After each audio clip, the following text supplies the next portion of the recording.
with plantation culture so close to you, whether it's the name or like knowing, the your grandfather's generation, obviously knowing the plantation owners, like Mm-hmm. it seems like it was a pretty, not only just a visible reminder, but like an everyday reminder. And so how did Mm-hmm. that show up? I think, there's really for me, like, there's my big response and there's like the big response that I kind of get from him. So for me, I was also a high school teacher. And so the places where we are like the school where we were, um, they don't have that building anymore, but this was where there were old plantations. So like when you would go Okay. to the school, there's like this oak alley, like there's Oak Alley Plantation not far, but the school itself had an oak alley that was there Right. from the plantation. And these trees were like probably over 125 years old, from Okay. before, Right. Civil War and things like that. So, but it was always um, the looking back on it kind of like adult overview is like you started to see, especially teaching, how the plantation system is mirrored in the school system.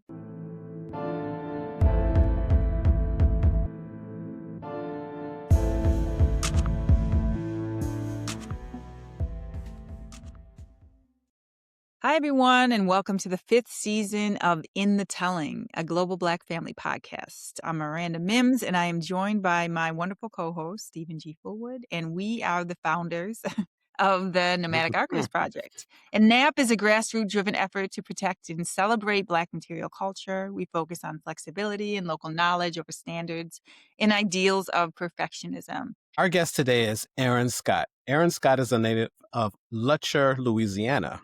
She holds a PhD in curriculum and instruction from Louisiana State University, and her career paths include accounting, teaching English, and doing educational research. Her research focuses on teacher preparation and professional learning for practicing teachers, and her personal research interests lie in preserving family, church, and cultural history. She is a proud mother of an 11-year-old son and finds balance through reading, hiking, baking, and traveling. Rooted in faith, she draws peace and purpose from prayer and the study of God's word. Welcome to the podcast, Erin. Thank you. Thanks, Stephen. Thanks, Well, Miranda. yes, welcome. We're so happy to be in conversation with you today. I love that you're a hiker. I'm a hiker too. Okay. I love being on a trail. Mhm. Before we begin, we've given a bio on you, but we Mhm. love to ground the conversation in your own words on who you are and where you come from. I am a small town kid. I am from Lutcher, Louisiana. It's like a lumber town in Okay. southeast Louisiana. We're like right smack dab in the middle of New Orleans and Baton Rouge. Okay. And here we have parishes instead of counties. Right. We're an anomaly in many ways. So I live in in Well, St. James Parish. Mhm, so that's lovely. I'm mhm. happy. My people are actually from Minden, Louisiana, so we're at the top of the boot and to the Okay, left. yeah.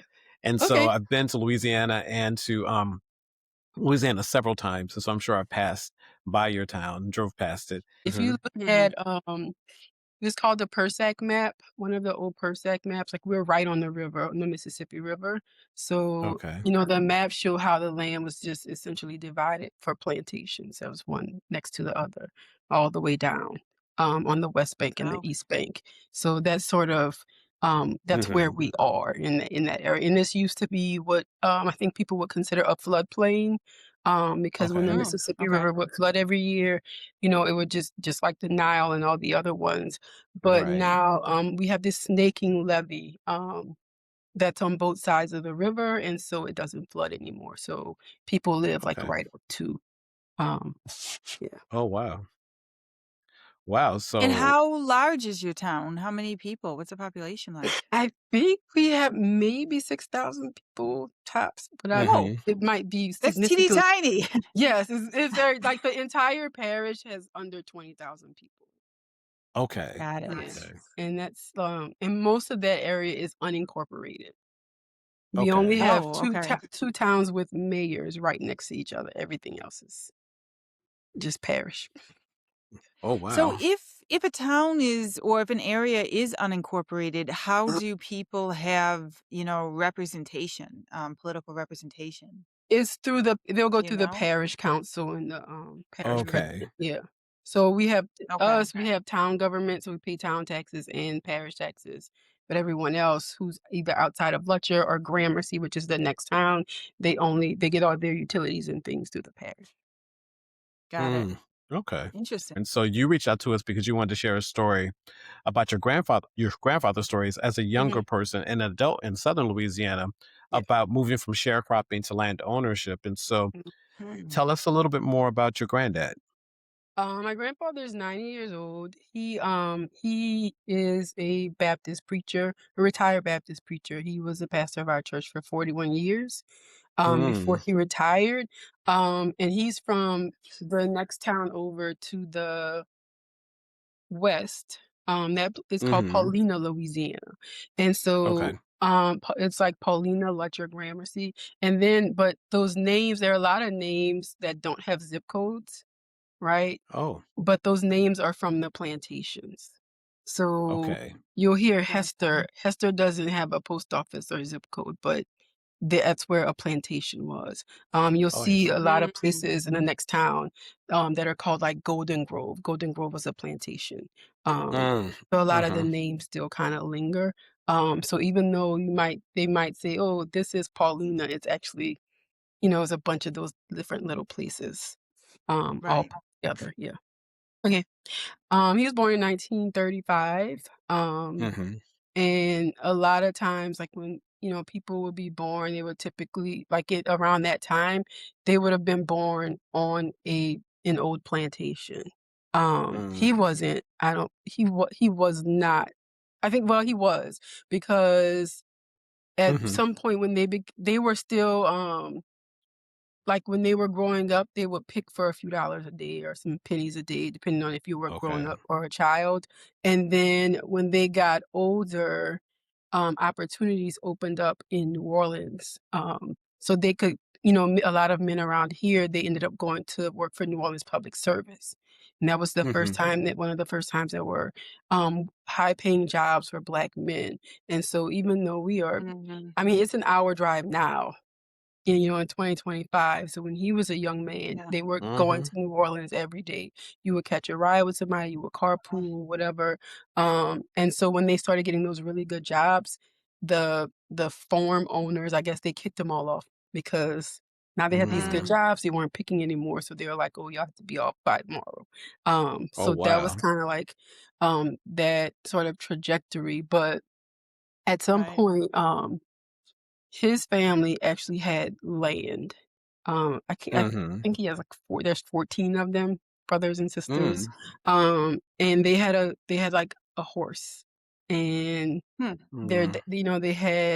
they grew all kinds of things, and their dad, my great-grandfather, his name was Edward, my grandfather is Benjamin, they called him Mhm. Ned, and Ned sold sugarcane to the sugar refinery.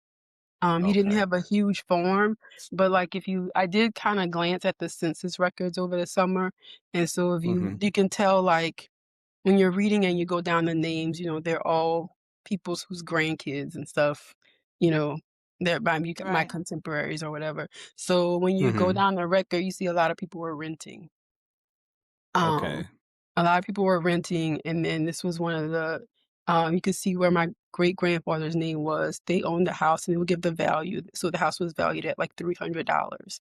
Um, Mm. and so they would grow turnips, they grew sugarcane, they had a well, um, all of those things. So there was always food.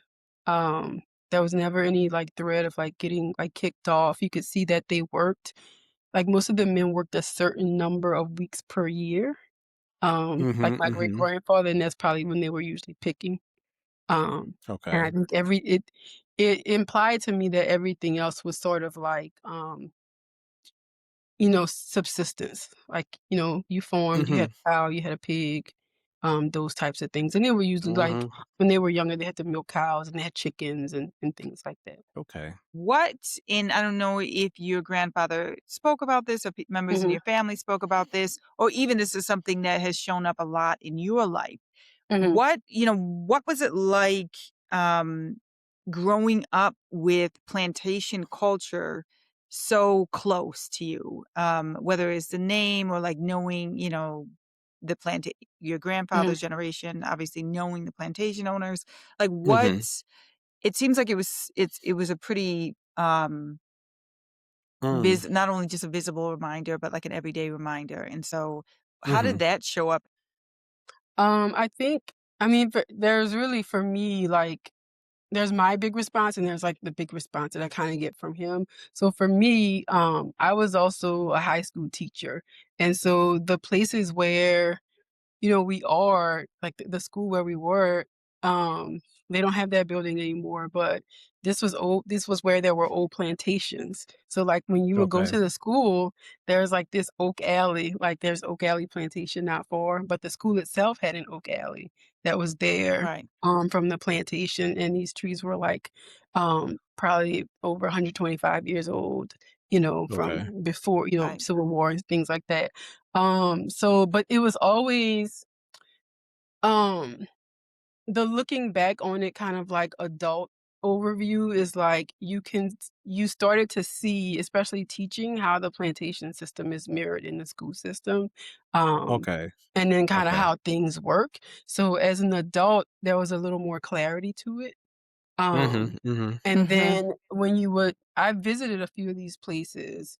And other than the Whitney plantation, um, that's not far down the road, that plantation focuses specifically on the story of slavery, Mhm. Mhm. at that Right. plantation in the river parishes.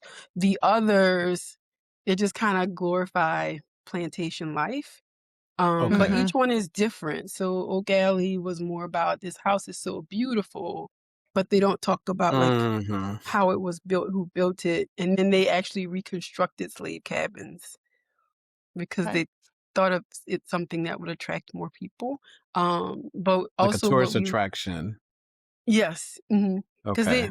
they get a lot of tours from all over the world. And then, Mm. there's another plantation called Laura Plantation. And so that Mhm. one, they actually had diaries, so they had more background information about the people.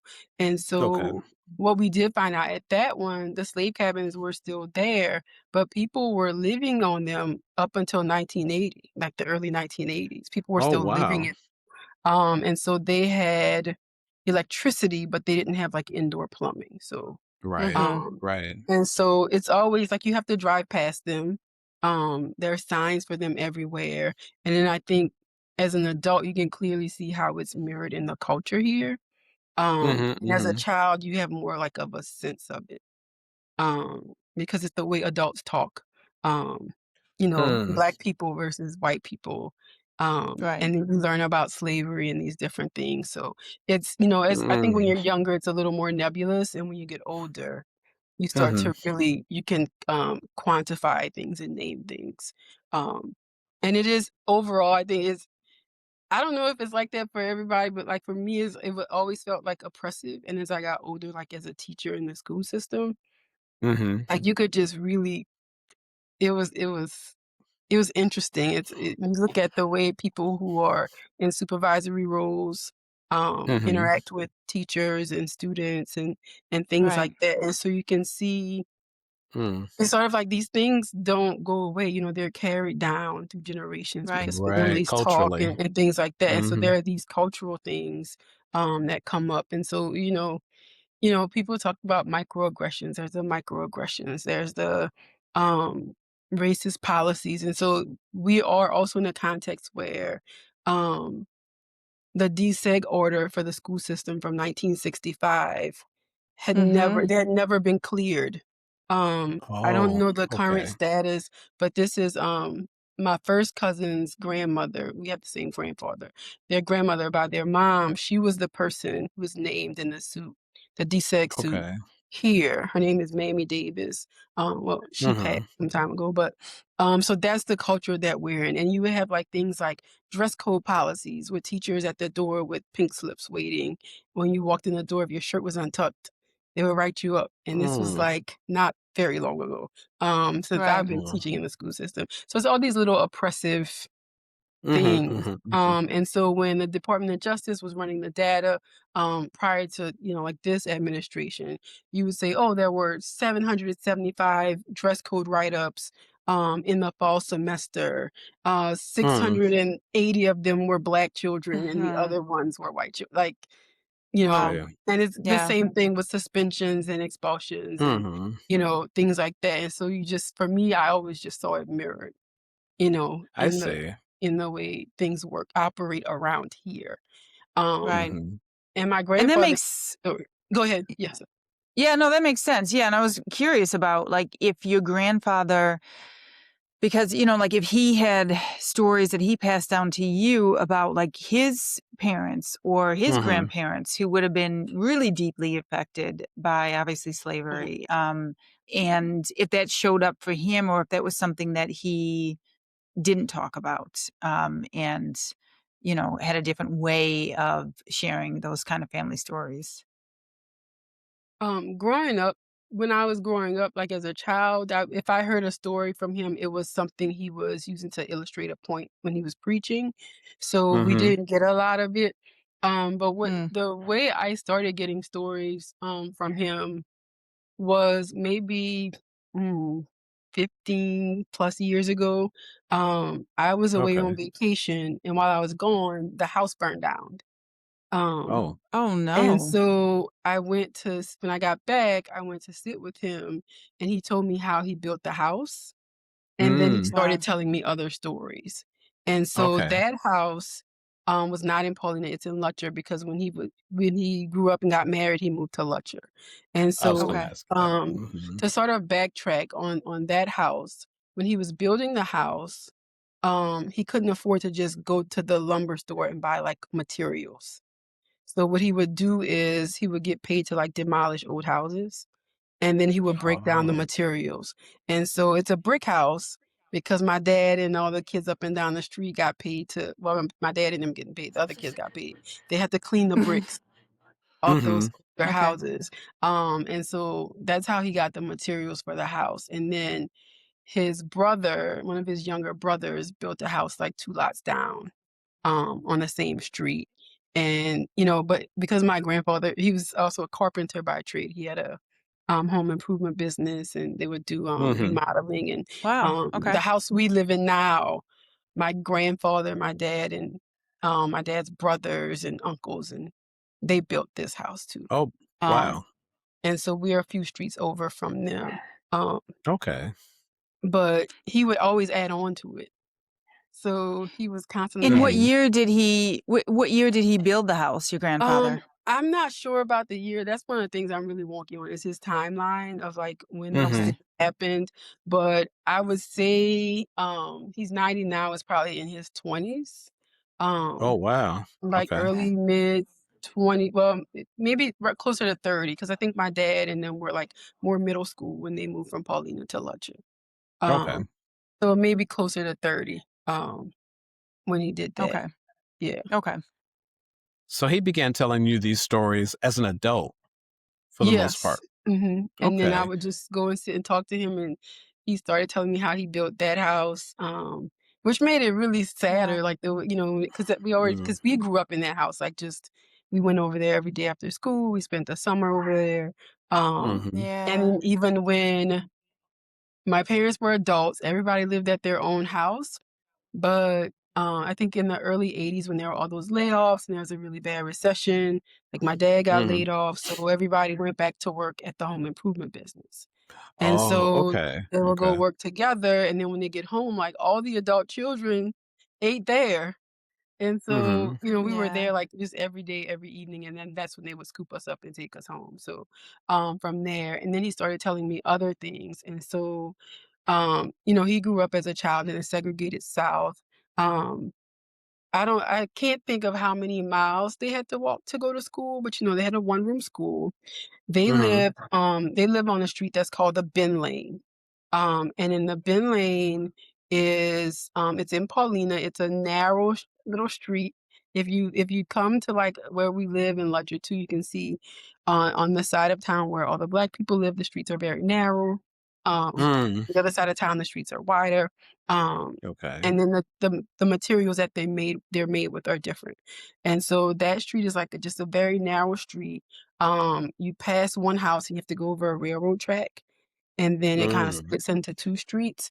But the Uh-huh. lots were narrow. Like they weren't like, you couldn't really build a house that was facing the street. Hmm. So a lot of the Okay. houses face forward. Um, Oh, that's so Okay. you interesting. had a lot of shotgun houses like I was facing gonna forward. ask you were they Right. shotgun houses, yeah. Yeah, Okay. they were shotgun. A lot of them face Mhm. forward. But there were places you could see where people planted. People had land, like they grew stuff, so there weren't any Mhm. houses there. And then when you get to the back, there's a lot of land in the back. If you walk out far enough, you'll be in the sugarcane fields. Um, Oh, okay. that is like, I guess, the descendants of plantation owners and stuff like that. But Mhm. immediately to the back, there's some land that I think my dad's first cousin, um, the son of the oldest boy, my grandfather was one of the younger kids. Um, Mhm. his name was Alec, and he was like one of the first black, or the first Black farmer to sell produce out in New Orleans, like in the French market and Hmm. stuff, Oh, wow. Okay. in that way. But so they had Alec has a son, Alex, so, and sisters and brothers, they have a bunch of land back there. And then there's still family land, like where the house was. A Mhm, lot of it's mhm. run down because like nobody lives there. Um, but they still plant stuff. So my dad has some rows where he does okra in the Okay, summer. Um, okay. they do shallots, which we call shallots, people call green onions or whatever. You know, Mhm. So it's where you are in the yeah, country, yeah. mustard greens, like all of that stuff. He's not able to do Yeah. those now because he had surgery, but they still grow stuff and sell it, essentially. But back there, it was segregated. So like he told me these stories about like walking to school, right? So they would walk to school, and then the white kids got to ride the bus to school. And so they were Mm, walking along the river road, and then the kids would like spit at them and throw stuff at them out the bus window Hmm. while they were mm, walking to school. And they had like a mm. little one-room schoolhouse or whatever. And then one year he broke his leg or something. I don't know if he got kicked by a horse. I don't remember what happened, but he broke his leg and he couldn't go to school that year. So he Oh, had to stay wow. home. But because they were all in the one room, when he did go back to school, whatever grade it was, he did everything for that grade, but you heard everything that was happening in the other grade. So by the time he got to the next grade, he knew all the stuff because it was happening Oh, right wow, next because to this is him. one So room. yeah, so he Dang. was able to catch up, Yeah. and then they just moving forward. Um, but there were lots of incidents like that where they didn't want them to have a school bus. There was always like this um and I guess it was, they couldn't move around as freely, they didn't have as much, people didn't, um Mhm, sort of things like that. And then I know when they were, I think, younger, it's like they would just grow so much stuff that they had stuff to sell, but everybody didn't have kind of the same thing. Everybody didn't have a horse. Everybody didn't have all Right. right. those things. So I just kind of remember that um those things, and they were very Hmm. enterprising. So like he would cut hair on the Oh, wow. weekends. He would cut hair on the weekends, and so my sons um my son has my dad as his grandfather, but his other grandfather was one of the kids who grew up down the bin lane with my dad, and then my grandfather would Okay. give all of them haircuts. And he also had a Wow. store, a little grocery store that he had back Mhm. there for a while too, and so people would get groceries and things, because other than that, there was no, if you needed to go buy things from a store, Right. you had to have a way to get there and then get everything back. So, he had the Industrious. store as well. Yeah. Yeah. So I think I didn't find out any of this until I was a grown up, and I found out like he just did all this stuff. I knew he had the home improvement business later, Mhm. because we were around for that. And they could all just fix anything. So you could have a house Mm. and not have to worry about somebody fixing Right. your plumbing. One of my uncles does plumbing. One of my uncles does electrical work. One of them, Mhm. if you saw some cabinets somewhere and you're like, these cabinets are really nice, you could just build them. Wow. Yeah, so they, everybody had like a trade, like things they could do. Um, and I think one of the things they would have to outsource is like bricklaying, because none of them laid bricks. But if it was like woodworking, carpentry, plumbing, electric, Mhm. they could all they could do all of that. And so I Wow. think And so that's when did your grandfather become a preacher? I think he was I don't remember how old he was, but if I kind of backtrack, um 2025. So I think around like 1980-ish. Um Okay. but he was all they were always involved in the church. So like the church at the Hmm. front of the Ben Lane, it's not there anymore. It's moved there, but like a bigger. But at the front of the lane, there was Evergreen Baptist Church, and so Mhm. all the Scotts, the Kirklands, all those families that lived back there, that's where they went to Mhm. church. And so he, still a lot of people didn't know how to read and stuff like that. But he started doing stuff at the church. He started preaching. Um, and he ended up becoming the Sunday school superintendent. And Okay. so he would, um, I think they had like a little truck or something, and they would ride around and pick up the kids. And Okay. then Mm-hmm. they also had, this was like kind of revolutionary for his time. They had like a children's church during their regular service Mm. because even the pastor of the church, everybody, he was telling me this one very recently actually. They just wanted the kids to like sit there and be quiet and not fidget. And that was, That's that's Right. it. hard for kids to do. It was no matter what year it was difficult for them to do. So they started doing Yeah. stuff, having their own service, doing Sunday school, different things like that. But he was saying, Mhm. like, one of the things he said was like a lot of the older people and pastors in the church, they didn't see the value of doing things for kids that were geared toward kids. Right. Right. Um, so that was kind of he got into it that way. He went to seminary and studied and things like that, and then he ended up pastoring our church for 40 years. I think around the Wow. late Okay. 70s, 40 early 80s. years. I was Yeah. Okay. wondering about the time. The time. hmm Yeah. And he retired maybe 6 or 7 years ago. I'm not sure. My uncle's the pastor now, the youngest brother. Um, Okay. Okay.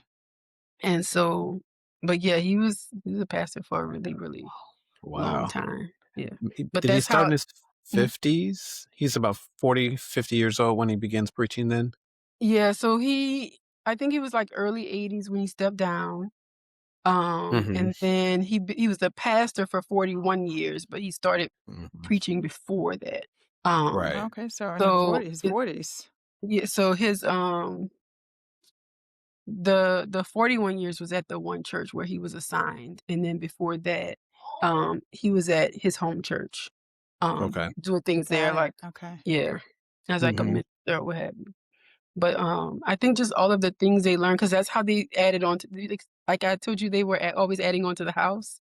They did the Mhm. same Mhm. thing at the church. They were always adding on, and then there were cousins that were carpenters and could do things too. Um, Mhm. Mhm. so we started with, like, a sanctuary, and then they added an annex, and then they got a new sanctuary, and the old one became the fellowship hall, but all of that was, like, a lot of that was in-house work. Um, Ah. yeah. So, you thank you for sharing that because you like I have a lot of questions, but the question that Mhm, really kind of stands out for me is as you were talking about your grandfather's experiences growing up, and then he becomes his pastor much later, and at the church he was assigned to, and mhm. so my question is, are there any cultural things that you recognize that are still practiced in your family that are related either to the church or to this self-sufficiency that existed in your community with your grandfather and your dad, his and your uncles?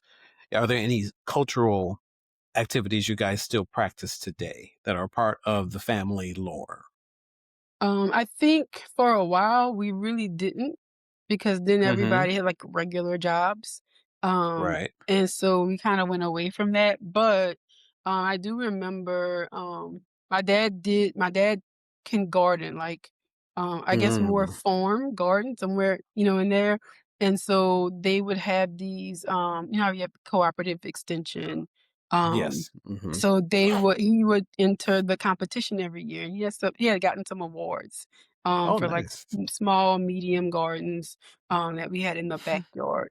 Because where Mm. we are on certain sections of this street, you can have a double lot, the one in the front and the one in the back. He would grow like tomatoes, bell peppers, mustard greens, all kinds Oh, of things like that. And then, he did that for a while. Then, every now and then he would maybe go and then we have fruit trees too. So a Mhm. lot of those were kinda destroyed by Hurricane Ida recently, but we had, Mm. oranges, oh, blood okay. oranges, lemons, all kinds Mhm. of different things back there. And then so we got I kinda moved away from that, and then he kinda circled back to it after retirement. And so now Okay. we have chickens. Um Okay. we do have chickens in the back, and then he has some, plants growing, like some tomatoes that popped up and some other stuff. I think we had Okay. some like blackberries, we just get those there's a ditch that runs back there, and so the ditch is just full of like, we just go pick them. That's something Wow. I think we always did. Um, Mhm. so different things like that, and then they always did hunt. But when they were growing up Mhm. hunting, they were hunting for food. But then, Mhm. Mhm. even as adults, they never did stop. It was mostly rabbit hunting, that they Okay. did. Okay. But it was hunting season, that's what they did. And so, for example, like this house, they built this house in 52 Saturdays. They didn't work on it during the week because they had to go to work. Um, Mhm. Yeah. and on the 52nd Saturday, it was hunting season, my dad went hunting. And then my mom Okay. packed us up, and we were renting a house up the street, so I was 5. My mom was like I think she was a little miffed because we had gone hunting that day, Yeah. and it was Instead of supposed to be finishing the moving house. day. So she was Yeah. like, Wow. "I'm moving. I'm not waiting on you." So she packed us up. I just remember her getting clothes and the toaster and stuff, and we just drove Yeah. down the street and pulled into the house and moved into the new house. Wow, But wow. Did 2 yeah, that Saturdays. Wow. but yeah, the hunting, the farming, we just still do a lot of that, and then we're all just still um we most of us go to, King Solomon Baptist Church now as opposed to Evergreen, where they Mhm. grew up, because that's where we all grew up in King Solomon. It sounds like your family, and actually both sides of your family, it sounds like, Mhm, really involved in, like having businesses and Mhm. having a bigger presence in the community. mhm. And would you say that your family is like a pivotal part of the building of your community, um, because of how small, it is where you grew up and where they grew up? Or is this kind of normal for, like, smaller towns, to have, such a presence where there's, you know, whether the barber or they have this the grocery store, Mhm. and the church? Because it seems like your family was very prominent. Is that sort of how you see your family within your community? Or is this sort of like a cultural thing of, like, a smaller town? If that makes Uh, I sense. think it I think it's both. Mm. Um, Mhm. so where they were in Paulina on the Ben Lane, it was mostly Scots and Kirklands. And then Okay. my mom's family, they're Alberts. They lived a little farther up on Albert Street. And so, but we know they came from Hester. That was the plantation Hester. That was a Okay. little ways up the road. So everyone can kind of pinpoint where their people came from. My great grandmother was actually from St. John Parish, which is one parish closer to New Orleans. Um, Mhm. that plantation is called the San Francisco Plantation. That one's Mm. still there, and it's like a tourist Hmm. stop or Mm. whatever. Um, and so, but if like there were Washington's Albert Scotts, and I think everyone had their family, and their family, had some influence. And then there like in Mhm. Lutcher, there are a bunch of churches. But Okay. I think here we're probably like within the town, we're probably like the largest. church, but we're like, and they're all like, we're all in town. Like we call them these, like we would say these 7 streets. Like our side of town is like these 7 streets. Um, Oh, and so yeah. on these 7 streets, like we're probably the largest Okay. congregation.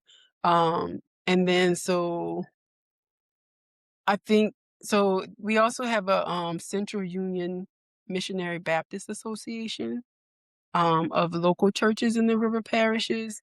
And so for a while, my grandfather was the president of that association. Not the entire time, but for, so that was like that was like a leadership role where other pastors will look to them. And then now my uncle's the president this year. Um, and so that gives him an opportunity like to get other pastors together to pray and do other things and um, Mhm. kind of lead evangelistic work and things like that. And so, but my uncle was also the first Black mayor of Lutcher. Mhm. Um, Mhm. Oh, and okay. so he'd served 2 terms here. And so I think in a lot of ways, I guess, we have prominent families here just in general, like, cause, Okay. but I think we are one of, um, and so Mhm. from that, and then within the church, we do a lot of community work, like mentoring Okay. boys and things like that. Because my Okay. uncle was a teacher. He was a high school teacher, then I was a high school teacher. His 2 sons are now high school teachers. They mentor kids and Mhm. things like that. And so I think that has been kind of more of our role. And then from the perspective of the church is that, we worship God, we tell people about Jesus, and then we also minister to people. What do you need? We have a food bank. And so the food bank is actually sourced, we get things from the Greater Baton Rouge food bank. And so Mhm. Mm, we have the East Bank food bank in this area so people can get food. They do commodities. I think there's a lot of ways that we as a Mhm. church and as a family are also like active in the right. community. A question for you, Erin. Yeah. Given you're the one of the prominent families, how is your family's history, if it is documented in this way, in some of the newspapers and other kind of cultural materials in the that were produced over the last 50 years? Do you newspapers, newsletters from the church? Like, are there what kinds of records exist for your family We that have you're an aware of? I know we have an extensive church history that has all the dates and things. So any Hmm. like who was the pastor and when our churches only had 4 pastors. Okay. Um, so everybody serves, kind of long. And the church is 110. We just turned Okay. 110 this year. Oh, Oh, congrats. Um, okay. so so the church history is very detailed, dates, years, who served, who were the deacons and deaconesses and all of those different things. And then when I was trying to um, I was like brand new to genealogy Hmm. this the summer. So I'm like just in the library playing around trying to see what I could find. And Hmm. so the library I was at was actually in the next parish over. So I couldn't get any microfiche things from there, but I could find the headlines. And so you can sort of see and there's Louisiana Weekly. That's like the Black newspaper. Um Okay. and so that I know my uncle's like the stuff for when he became the mayor that was published in there. But our Okay. local paper is called the News Examiner.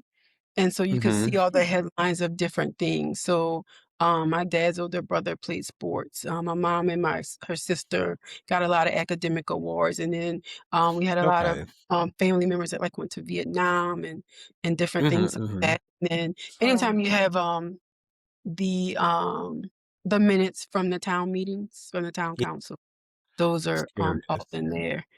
So I think a lot of things are documented through the local paper, and I haven't had an opportunity to go to the local library to see like Hmm. what I can actually sort of pull down.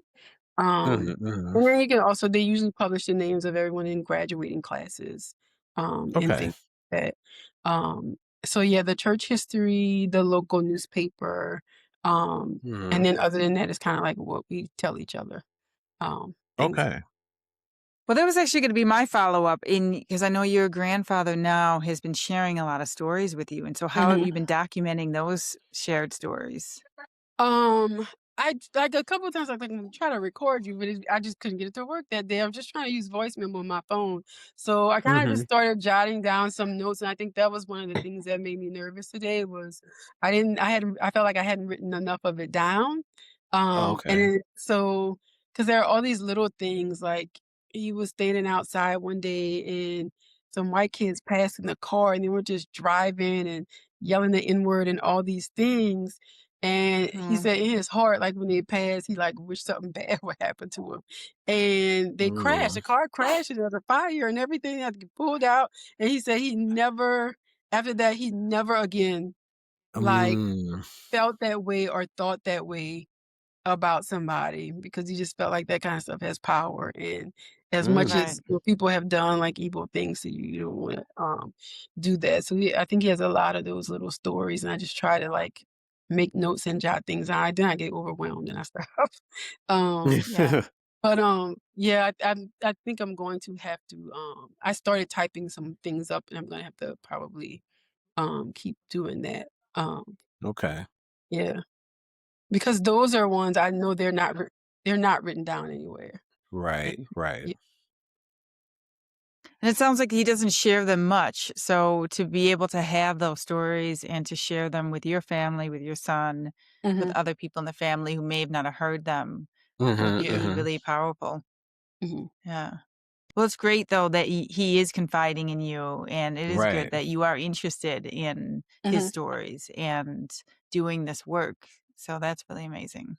yeah, Sometimes our elders choose one or two of the kids and then they unload and they tell those kids because they maybe see something in them that they would mhm, listen or pay attention or that they're learned or what have you. So I was mhm. curious about your relationship. Um, I suspect I'm not the only one. It's Okay. just like, not that we sit on the porch, literally, but it's like whoever's sitting on the porch. So I'm guessing my cousin Oh. Vanessa might have some stories. Oh, okay. As Okay. Okay. well, it's just I would have to ask Nice. around and see who has if anybody else has any, but, Mhm. um, I think he and I, like, from when I was little, there were a bunch of us, right, running around, and I was the 2nd to oldest grandchild, but I was, Mhm. I don't know, I was different maybe in a weird little way, but I would always ask him stuff, and I was always hanging around, and then so Mhm. sometimes I don't remember any of the things in particular, but sometimes I will come up in the sermon because it's something I asked or something that we talked about, Okay. um, because there Okay. would be some connection. Um, so Mm. we would, growing up when I was little, we would talk that way, and he baptized all of us. Okay. So I remember when I went up to get baptized, like he picked me up, and I didn't do it in the front, I did it in the pulpit. And Oh, I remember him being, nice. like, really excited about that.